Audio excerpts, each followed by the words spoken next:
Em 25 de fevereiro de 2025, Trump recebeu o presidente da Ucrânia na Casa Branca.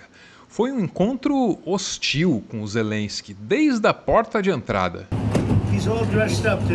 A justificativa oficial para essa reunião era um acordo sobre recursos minerais. Na prática, os Estados Unidos criaram condições para abandonar a guerra na Ucrânia. As cenas que vieram na sequência rodaram o mundo. Muitos chefes de Estado já estiveram no Salão Oval, só que nenhum deles jamais tinha vivido nada parecido. O Zelensky foi tirado para ingrato logo de cara. Com o encontro, o Trump também tentou colar no ucraniano a imagem de um irresponsável que usa o dinheiro dos Estados Unidos para travar uma guerra que ele não tem a menor chance de vencer. Tudo em nome da própria vaidade. You don't have the cards right now. With us, you start having cards. Right now, you don't. You're playing cards. You're playing cards. You're gambling with the lives of millions of people. You're gambling with World War III. You're gambling with World War III.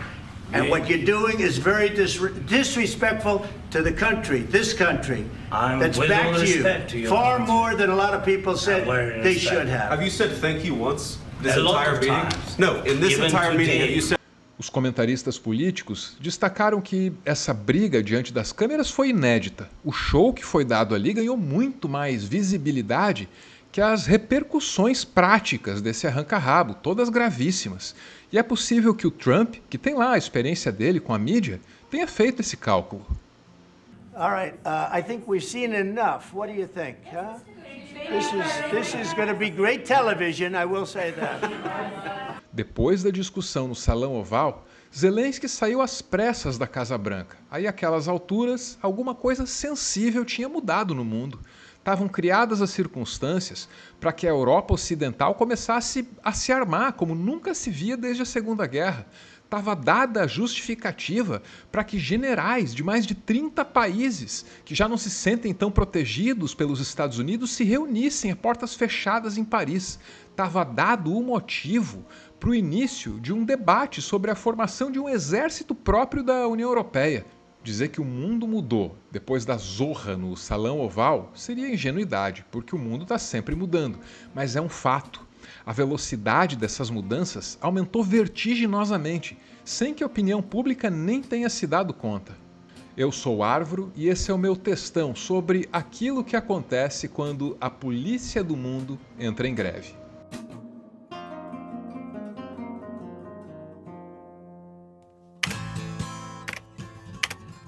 No mesmo fevereiro em que o Donald Trump e o Volodymyr Zelensky discutiram, houve um fato tão importante quanto o fatídico desencontro no Salão Oval. Os chefes das diplomacias dos Estados Unidos e da Rússia se reuniram a portas fechadas na Arábia Saudita.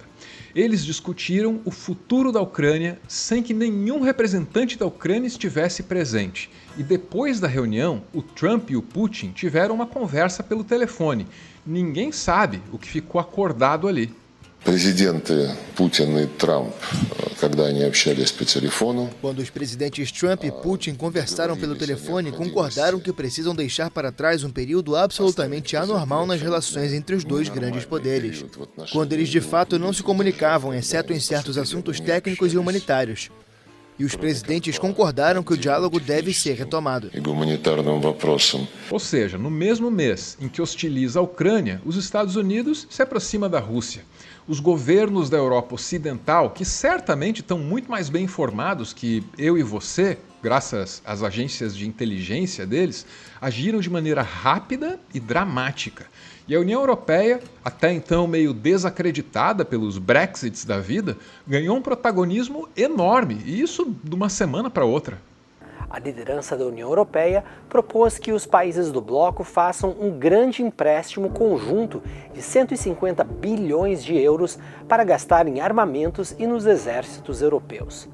Isso significa se endividar para ampliar os gastos militares, por exemplo, com compra de drones e sistemas de defesa aérea. Ursula von der Leyen, presidente da Comissão Europeia, anunciou que esse aumento de gastos pode chegar a cifras bem maiores, equivalentes a 5 trilhões de reais. A ideia de um exército próprio para a União Europeia vinha entrando e saindo de pauta ao longo dos últimos anos, mas sem ser levada muito a sério, e isso mudou. O exército da União Europeia foi defendido pelo próprio Zelensky, e numa visita a Bruxelas, quer dizer, na cara da União Europeia. We are very thankful that we are not alone, and these are not just words, we feel it. E na França, o presidente Macron recebeu o incentivo que faltava para aumentar os gastos militares, que aliás é uma tendência por toda a Europa. Entre 2019 e 2025, as Forças Armadas francesas dispuseram de 295 bilhões de reais. Nos próximos 5 anos, isso salta para 400 bilhões. E isso é só a medida de médio prazo. A curto prazo, a ideia é mandar mais tropas para a Ucrânia.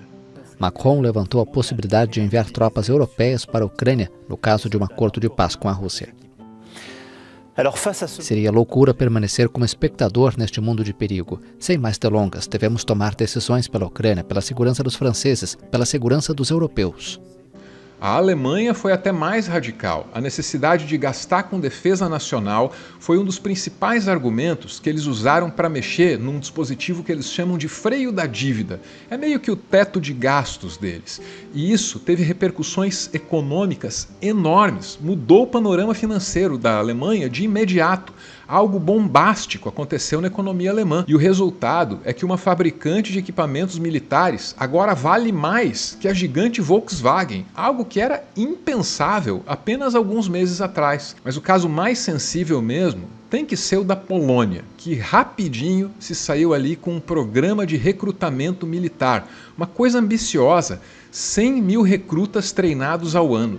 Nesta terça-feira, o primeiro-ministro do país, Donald Tusk, disse que Varsóvia quer oferecer treinamento militar a 100 mil voluntários por ano. Até 2027 seremos capazes de treinar 100 mil voluntários por ano.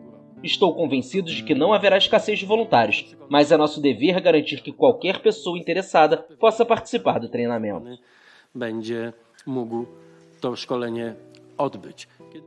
A ideia é que cada adulto na Polônia esteja treinado em casos de guerra e que o país tenha uma força de reserva militar adaptada a potenciais ameaças.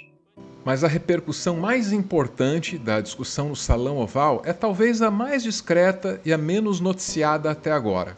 Em 11 de março, chefes militares de 34 países se reuniram a portas fechadas em Paris, sem uma pauta clara. Existe muito pouca informação a respeito disso. A agência Reuters, uma das poucas que cobriu esse encontro aí, destacou as declarações de fontes anônimas que estavam presentes por lá. A mensagem política é que podemos fazer isso juntos e sem os Estados Unidos, mas está claro que há coisas que não podemos fazer. E o problema com a Rússia é que precisamos ter dissuasão, disse um diplomata europeu envolvido nas conversações, acrescentando que a reunião foi, em parte, um pré-planejamento. Uma autoridade militar disse que os Estados Unidos não foram convidados, em um sinal intencional de que a Europa e outros parceiros poderiam assumir suas responsabilidades, já que Trump se distanciou dos aliados. As autoridades disseram que a presença de países como Japão e Austrália, que também enfrentaram incertezas por parte do novo governo dos Estados Unidos, mostrou um mal-estar mais profundo entre os aliados tradicionais de Washington. Um encontro como o desses 34 chefes militares sem a presença dos Estados Unidos é inédito. Nunca tinha acontecido nada parecido desde a criação da OTAN. Como inédito também foi o que aconteceu no Salão Oval. Ninguém nunca tinha visto nada parecido.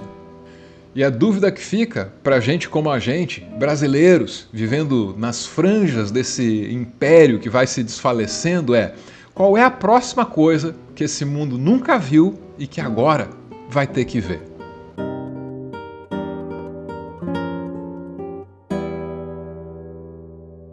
Muito obrigado por ver esse vídeo até o final. A proposta dessa vez foi dar mais destaque para manchetes que devem aparecer nos livros de história do futuro, mas que por qualquer razão ficam de fora das mídias sociais, né?